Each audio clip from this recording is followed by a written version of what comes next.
Les tours du silence. Le système de défense côtière du Salento.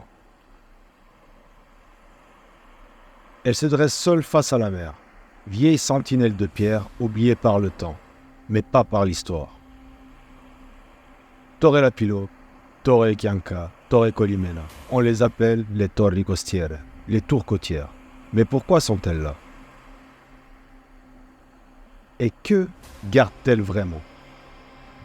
Entre le XVe et le XVIIe siècle, le sud de l'Italie est régulièrement attaqué par des pirates venus d'Afrique du Nord et l'Empire ottoman.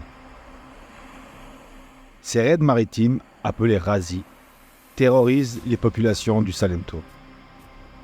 Les pirates pillent les villages côtiers, capturent les habitants pour les vendre comme esclaves. Face à cette menace, les Espagnols, qui contrôlent la région, décident de construire une ligne de défense côtière. Des tours solides, massives, stratégiquement placées. La tour de Torre Lapilo, aussi appelée Torre di San Tommaso, est l'une des plus grandes du Salento.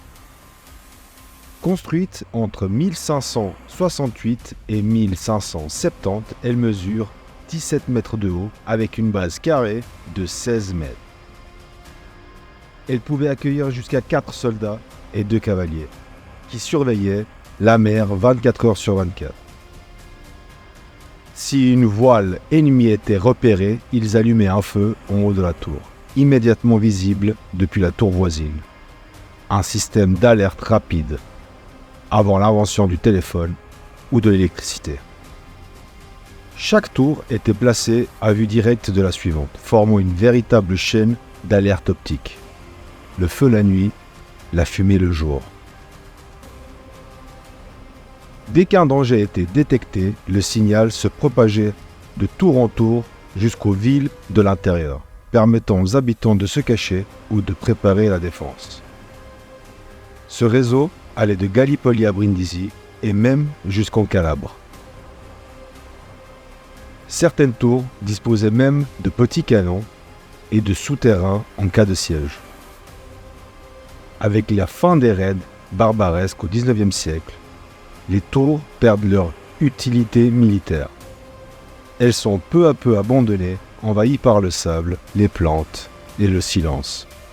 Mais aujourd'hui, elles restent debout, témoins d'un temps oublié, sentinelles de pierre figées dans le vent.